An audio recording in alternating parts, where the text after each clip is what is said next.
하나님의 말씀은 마태복음 11장 19절 말씀입니다. 마태복음 11장 19절 한 구절 말씀, 자막을 통하여서 표신 성경을 통하여 함께 하나님의 말씀을 봉독하도록 하겠습니다. 같이 읽습니다.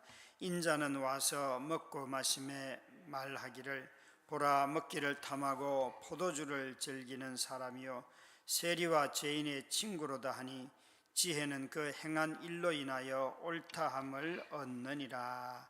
아멘. 우리가 저 종교는 참 종교고 이 종교는 참 거짓된 종교다 하는 것을 여러분 어떻게 분간을 하시는지요? 오늘 이 말씀을 가만히 보시면 참 종교와 거짓 종교를 구분하는 아주 중요한 말씀들이 여기에 다 있습니다. 먼저는 거짓 종교는 사람을 비인격화시킵니다. 오늘 19절 말씀 앞에 보시면 요한이 와서 18절에 이렇게 되어 있습니다.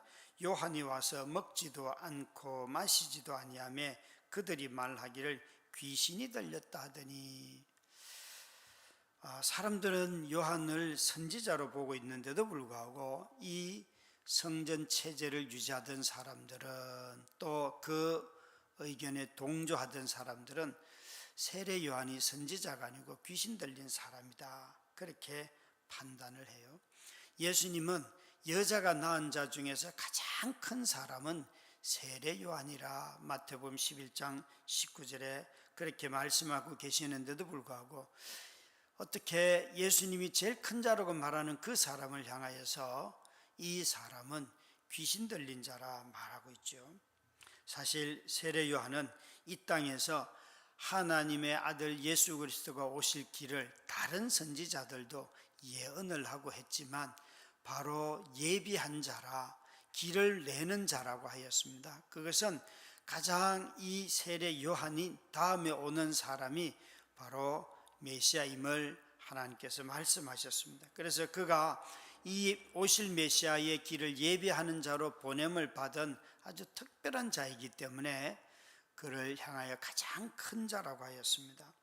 그의 외모가 수려해서도 아니고 지혜가 많아서도 아닙니다. 단지 그 하나님의 아들을 보내실 때에 그 길을 예비하는 자로 보냄받았기 때문에 다른 선지자들보다, 다른 사람보다 더 크다고 성경은 말씀하고 있습니다.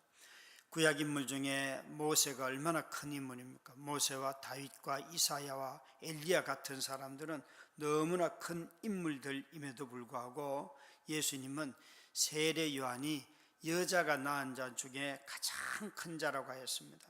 이렇게 예수님은 세례 요한을 큰 자라고 판단하는데 여기 있는 사람들은 그 세례 요한이 귀신 들렸다라고 말합니다. 얼마나 판단이 어긋났지요. 그것도 그냥 어느 정도 저 사람은 하나님의 특별한 말씀을 받은 자다 이런 정도도 아니고 그냥 귀신 들린 자라 이렇게 말한다는 사실이죠. 멀쩡한 사람도 때로는 무서울 때가 있는데 귀신에 사로잡힌 사람이라, 그래서 그가 광야에 살고 그가 입은 옷을 보면 저렇다라고, 먹는 음식을 보면 그렇다, 이 모든 것들을 가지고 다 판단할 수 있습니다. 이 땅에 여자의 몸에서 난 가장 큰 사람을 두고 귀신 들렸다고 하니까 이 종교가 얼마나 엉터리입니까? 그래서 거짓 종교는 항상 사람을 비인간화시키고 비인격화시키면서 여기 있는 것처럼 세례 요한은 와서 그가 먹지도 않고 입지도 않고 이렇게 자신의 청결함 그리고 사람들에게 회개를 촉구하면서 어떻게 보면 아주 금욕적인 생활을 하니까 오히려 음식을 먹지도 않고 마시지도 아니하니까 저 사람은 귀신 들렸다, 그렇게 말을 해요. 귀신은 음식도 물도 마시지 않는 거죠. 그런데 얼마나 이 세례 요한이 안 먹었으면 사람들이 이렇게 말했을까요? 정말 거짓 종교는 멀쩡한 사람을 비인격화시킵니다. 자꾸 사람을 사물화시켜요. 인격이 없는 존재로 만들고 괴물로 만듭니다. 우리 자신들이 이 사실을 좀 주의해서 들어야 합니다. 내가 신앙생활을 해가는데도 자꾸 누군가를 보면 저것들, 사람을 인격으로 보지도 않아요. 저것들 이렇게 말하거나 아주 독한 말을 쏟아내거나 이런 것은 다 그 마음의 중심이 빗나갔기 때문에 그렇습니다. 다시 말씀드리지만 사람은 아무리 악해도 개 같은 놈이 있을 수가 없습니다. 개 같은 놈이. 그 악을 행하는 그 사람을 위하여서 하나님이 그 아들을 보내셔서 우리를 위하여 죽으셨기 때문에 그렇습니다. 비록 그 악을 행하는 자가 예수 그리스도를 통하여 하나님을 모른다 할지라도, 교만하다 할지라도 그의 속에도 하나님의 형상으로 지어진 모습이 여전히 남아 있습니다. 오염된 부분들이 있기는 하지만 이 사실은 여러분, 우리가 인간을 대할 때 너무 중요한 문제입니다. 그래서 거짓된 종교들은 자꾸만 그 종교에 심취하면 할수록 사람들을 멸시하고 무시하고 사람들의 욕구를 자꾸만 거부하는 이런 종교들은 성경이 말하는 참 하나님으로부터 멀어져 있는 것들이죠. 심지어 거짓 종교는 사람을 대상화시킵니다. 이 대상화라는 것은 자신들과 구별되게 만드는데, 여기 보면 그들은 예수님을 와서는 이제 그들과 함께 먹고 마시니까 뭐라고 말하는가 하면 저 사람은 세리의 친구들이구나, 죄인들의 친구구나, 그냥 저 사람은 가난한 사람들의 친구구나 이렇게 말해주면 되잖아요. 그런데 그렇게 말하지 않고 꼭 자기들의 눈으로 우리가 사귀지도 않는 저 죄인들, 세리들하고 친하니까 친구라는 거예요. 조금 전에는 안 먹으니까 귀신 들렸다고 말하고, 이제는 와서 먹으니까 탐하는 자라, 먹기를 탐하는 자고 재물을 탐하는 자고 다 이렇게 만들어 버렸어요. 참 여러분, 왜 사람들이 자신을 기준으로 하여서 저 사람들은 악한 사람, 저 사람들은 자기와 구별돼서 이렇게 말할까요? 사람을 대상화하게 되면 반드시 여러분 자기를 높이지 상대방을 높이지 않습니다. 여기 이 사람들도 보십시오. 예수님이 하는 행동을 보면서 저 사람은 죄인들의 친구다, 세리의 친구다. 지금 무슨 말을 하는 거예요? 자기들은 거룩한 자들의 친구고 자기들은 괜찮다는 거예요. 자기들의 관계는 좋은 사람들하고 관계를 맺는다는 거죠. 다시 말하면 사람을 대상화시킬 때는 이런 거예요. 나는 배운 사람이고 저 사람은 못 배운 사람이고, 나는 높은 사람이고 저 사람은 낮은 사람이고, 다 이렇게 바꾸어서 상대방을 항상 낮춥니다. 안 먹으면 귀신 들린 자라고 하고 먹으면 친구라고 하는데 자신들과는 다른 종류의 친구들 맺기를 하는구나 라고 말하고 있습니다. 자신 아니면 전부 폄훼하고 멸시하는 이런 사람들이 바로 오늘 여기에 예수님을 두고 세리와 죄인들의 친구라고 하는 자들이고, 또 세례 요한을 보면서 저 사람 귀신 들렸다고 말하는 사람이에요. 거짓된 종교는 사람을 죄인과 악인으로 구분합니다. 의인으로 구분합니다. 그래서 이 사람들은 예수님을 보고는 자신들과는 멀고 그 당시 무시받는 사람들의 친구라고 말하면서 먹기를 탐하고 포도주를 즐기는 사람이고 세리와 죄인들의 친구라 이렇게 말하고 있습니다.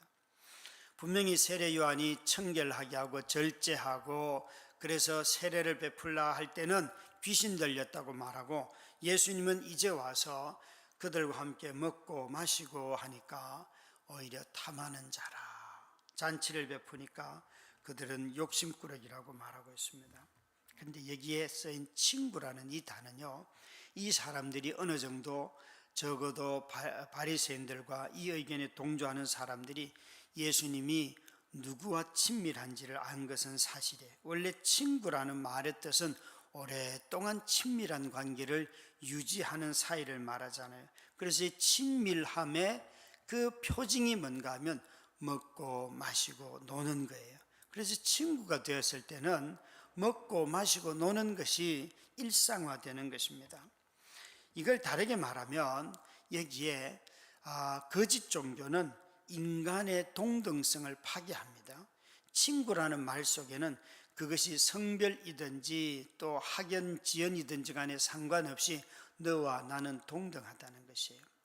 인간이 타락하였을 때에 아담과 하와가 범죄했을 때 원래 남자와 여자는 동등한 관계로 지음을 받았는데 타락하고 나니까 여자는 남자를 그리워하고 남자는 너를 다스릴 것이며 지배할 것이며, 원래 창세기 1장에서 다스린다는 말의 뜻은 돌본다는 말이에요. 그런데 3장에 범죄하고 난 뒤에 나오는 지배할 것이며 하는 말은 돌본다는 개념이 아니에요. 그래서 인간의 타락이 불러온, 범죄가 불러온 인간관계가 뭔가 하면 자꾸만 누군가를 지배하려고 해요. 권력도 지배로 가는 것은 타락이지만 권력을 통하여 섬기도록 부름을 받은 거잖아요.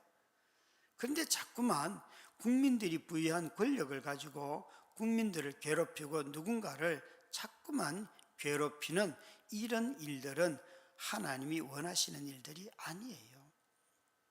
놀랍게도 여기에 바로 이 사람들은 예수님을 보면서 저 죄인들하고는 동등한 관계구나, 그러나 우리하고는 다르다는 소리예요. 아가서를 여러분 오래전에 설교했을 때 기억하시는지요?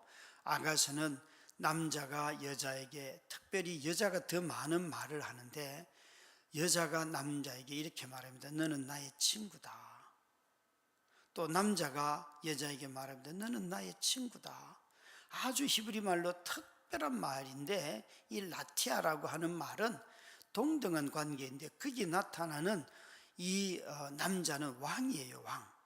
왕이 농사짓는 여자를 보면서 너는 내 친구다 이렇게 말하면서, 거기에는 뭐 출산도 없어요. 얼마나 둘이 동등함 안에서 사랑하는지 그 이야기만 잔뜩 기록되어 있어요. 얼마나 사랑이 서로를 동등하게 하지요. 부모와 자식이 사랑하면 자식들이 아빠를 보고 어이 김병년 씨 이렇게 말을 해도 끌끌 웃으면서 가잖아요. 그게 여러분 아이들이 무리해서 하는 게 아니잖아요. 또 누군가가 저를 보고 아이 김병년 이렇게 말하고 초등학교 아이들이 제 손을 흔들면서 제가 보면 목사님 뒤에 붙이고 이러는 개구장이 짓을 하는 게 다 저하고 좋다는 거잖아요. 그런데 거기다 대고 이놈의 새끼들이 이렇게 말하면 되냐고 그러면 그건 바보잖아요. 바보. 어른들이 다 끌끌하고 웃잖아요. 그런데 희한하게도 어린아이들이 그렇게 말하면요, 어른들이 화를 안 내는데, 여러분 나이가 한 2-3살 아래, 한 5살 아래 사람이 김병년 씨 이렇게 말하면요, 네가 나 언제 봤다고 이렇게 말해요. 참 사람들은 하여튼 동등함을 나이가 차이가 많으면 아예 어떻게 보면 마음속에 무시하기 때문에 네가 뭐 그렇게 말해도 나하고 같겠냐 이런 마음이 있지만, 한 서너 살 차이 나는 사람이 이름을 부르거나 그러면 갑자기 화가 나고 쥐가 언제 나봤다고 그래 이렇게 말을 한다니까요. 왜 우리 마음속에 사람을 좀 동등하게 보려고 하지 않을까요? 특히 아시아 문화는 이 관계 문화인데 항상 호칭이나 존칭이 있어서 어려워요. 사실 영어는 너무 쉬워요. 그냥 존 그러면 끝났어요. 뒤에 뭐 붙일 것도 없어요. 그냥. 그래서 누구든지 보고 어른 보고, 정말 여러분 예전에 제가 학생사회 갈 때 그 세계적으로 유명한 설교자인 존 스토트 목사님이 오셨을 때 그냥 엉클 존 그래도 다 좋아하고 기뻐했어요. 그냥 존 스토트 목사님 끝났어요. 그냥. 근데 우리는 뒤에다가 붙이는 게 너무 많잖아요. 그래서 우리는 이런 만약에 누군가의 이름을 부르거나 하면 하대한다 이렇게 말을 해요. 그건 문화적인 거라서 존중을 하지만, 그러나 기억할 것은 사람이 서로 거듭나면 이 동등한 관계를 회복하기 때문에 남자와 여자가 하나이고 구원받는 데 있어서 동등하고, 가난한 자나 부자나 배운 사람이나 못 배운 사람이나 다 그리스도 안에서 하나다. 여러분 사람을 볼 때 가난한 사람들도 부자 볼 때 절대 멸시하면 안 됩니다. 저 사람에게는 하나님이 재물을 많이 주셨구나, 좀 거기서 끝나시길 바래요. 그래서 그런 친구들이 뭘 사고 그러면 기쁘고 감사하고 네가 나를 섬겨줘서 고마워 그러면 좋을 텐데, 그걸 먹으면서 돈이 있으니까 돈도 많은데 겨우 이런 것만 사냐고 궁시렁궁시렁, 제발 그러지 좀 말고 그 사람을 돈 있는 사람으로 보지 마시고 형제 자매로 교제하는 걸로 보는 거예요. 그런 일들이 회복이 될 때 세상이 바뀌는 거예요. 그래서 여기에 거짓 종교는 인간의 동등성을 항상 파괴합니다. 왜 신전에 들어가면 무시무시하고 또 대통령을 만나러 가면 의전이 많은가 하면 너하고 나하고는 달라, 이 소리예요. 의전이 많다는 것은 함부로 올 수 없다는 격식이 다 갖춰져야 된다는 거죠. 그런데 여러분, 우리 하나님 보세요. 우리 하나님은 구약의 율법의 종교나 우리에게 그걸 가르쳐 줬지, 이 예수 그리스도는 우리가 찾아가지도 않았는데 당신이 우리를 찾아오시잖아요. 아무리 낮은 죽음의 자리까지도 찾아가시잖아요. 그래서 옛날 니케아 그 신조에는 예수님께서 저 죽은 자들에게도 가셔서 죽은 자들에게 가셨다고 성경은 기록하고 있어요. 그 신경은 기록하고 있어요. 그러니까 우리 주님이 얼마나 우리와 동등되기를 좋아하시는지를 알 수가 있어요. 그래서 세례를 받는다 하는 것은 나는 죄인들과 같은 부류입니다, 이 고백인데, 그렇게 고백하여 세례를 받아놓고는 예수 좀 믿고 난 뒤에 뭔가 조금 잘하면 또 자기 원하는 대로 되면 나는 이건 저 인간하고는 다르다고 그렇게 생각하는 사람들이 너무 많아요. 어떤 직분을 받아도 그것은 교회 부족함을 채우기 위함이지 우리 자신이 잘나서 직분을 준 적은 없어요. 근데 왜 사람들은 직분을 가지고 오랫동안 하다 보면 슬그머니 자기 중심으로 다 돌아갑니까? 교회에 부족한 것 때문에 직분자를 세워주셨는데 몸의 부족함 때문에 채우려고 직분을 주셨지, 그 몸을 주관하기 위해서 직분을 주신 게 아니에요. 그런데도 불구하고 자기 중심으로 돌아가지요. 이런 것들이 다 바로 동등성을 깨뜨리는 것입니다. 예수님은 귀신 들린 것이 아니라 죄인들의 친구라고 사람들이 말하였어요. 참된 종교는 사람을 비인격화하지도 않고 대상화하지도 않고 그리고 차등화하지도 않습니다. 오히려 참된 종교는 사람들을 수용하고 관계를 맺으며 그들과 친구로 살아가는데, 요한복음 15장에 예수님이 제자들에게 제일 많이 하신 말씀이 너희는 나의 친구라. 너희는 나의 친구라. 예수님이 우리를 보고 나의 친구라고 하시는데 이렇게 말씀하셨어요. 사람이 친구를 위하여 자기 목숨을 버리면 이보다 더 큰 사랑이 없다. 이건 여러분, 예수님께서 제자들을 두고 너희들이 나의 친구인데 내가 너희들을 위해 죽는 거야, 사랑한다는 소리예요. 그러니까 우리는 무슨 헬라어 단어 가지고 뭐 에로스의 사랑은 어떻고 친구의 사랑은 뭐 아가페 사랑은 이런 얘기 하는데, 예수님은 친구라는 말을 쓰면서 아가페적인 행동을 하고 있죠. 우리는 이런 어떤 일반적인 용어들을 가지고 성경에 적용할 때에 이런 것들은 좀 주의를 하셔야 돼요. 우리 주님은 분명히 친구라고 말하고 친구의 사랑을 얘기한 것이 아니라 내가 너희들을 위해 죽는다, 아가페 사랑으로 이미 말씀하고 계세요. 뿐만 아니라 친구라고 하는 것은 그 너희는 내가 명하는 대로 행하면 곧 나의 친구라. 친구는 친구의 말을 듣는다는 거예요. 친구는 친구의 말을. 그러니까 사람이 서로 신뢰하는가 하는 것을 어떻게 보면 아는가 하면, 누가 와서 제가 어떤 말 했다 그러면 걔가 그런 말 할 리가 없는데 이런 거 있잖아요. 그 사람을 신뢰할 때 나타나는 거잖아요. 걔가 그런 말을 해서 나 뒤에서는 나한테 욕을 하네. 그게 아니라 와서 그런 게 아니잖아요. 우리는 여러분 친구가 되면 이렇게 말을 지켜요. 그래서 말의 신실함이 보지 않는 곳에서 다 이루어집니다. 뿐만 아니라 15장 15절에 보면 이제부터는 너희를 종이라 하지 아니하리니 종은 주인이 하는 것을 알지 못함이라. 너희를 친구라 하였노니 내가 내 아버지께 들은 것을 너희가 다 알게 하였습니다. 친구는 모르는 게 없다, 이 소리예요. 이전에는 종이었는데 이제는 종이 아니라 친구라. 내가 아버지로부터 아는 모든 것을 너희에게 가르쳐줬고 너희가 내 말을 지키고 내가 너희를 위하여 죽고. 이 주님은 우리를 그냥 동등한 친구 관계 정도가 아니라 우리를 엄청 높여주시잖아요. 종의 자리에서 하나님의 모든 계시를 아는 자리로 우리를 데려갔어요. 그러니까 어떻게 우리가 예수 믿는 형제 자매들을 함부로 나와 구별시키고 차별화시키고 또 이런 동등함을 파괴하고 아니면 아주 비인격적으로 대하고 대상화시킬 수 있겠습니까, 여러분? 진정으로 참된 종교는 모든 사람을 인격으로 만들고 비인격화시키지 않고 그들을 차별화하지 않고 동등한 존재로 대하는 것이 바로 기독교인 것입니다. 심지어 악인조차도 동등하게 대하는 이유는 악을 우리가 악인을 대하는 방식에 따라서 우리 자신들이 악해질 수 있기 때문에 우리가 악인에게조차도 선하게 대하라고 주님이 말씀하십니다. 물론 그것이 고난을 가져오기 때문에 어려운 것은 있지만 그러나 내가 악을 악으로 대함으로 말미암아 내 자신이 비인격화되고 또 내가 복음에서 떠나는 것을 하나님은 가장 안타까워하는 것이죠. 저와 여러분이 오늘도 참 종교이신 예수 그리스도를 믿으면서 경건하게 사는 우리 모두가 되기를 주의 이름으로 축원합니다. 우리 함께 자막을 보면서 합심하여 기도하도록 하겠습니다. 같이 기도합니다. 시작. 선하신 주님, 우리의 생각과 마음을 지켜주시고 말씀을 따르게 하옵소서. 몸과 마음이 아픈 성도들을 만져주시고 치유하시고 강진으로 상상할 수 없는 피해를 입은 튀르키예와 시리아의 국민들을 보호하여 주옵소서.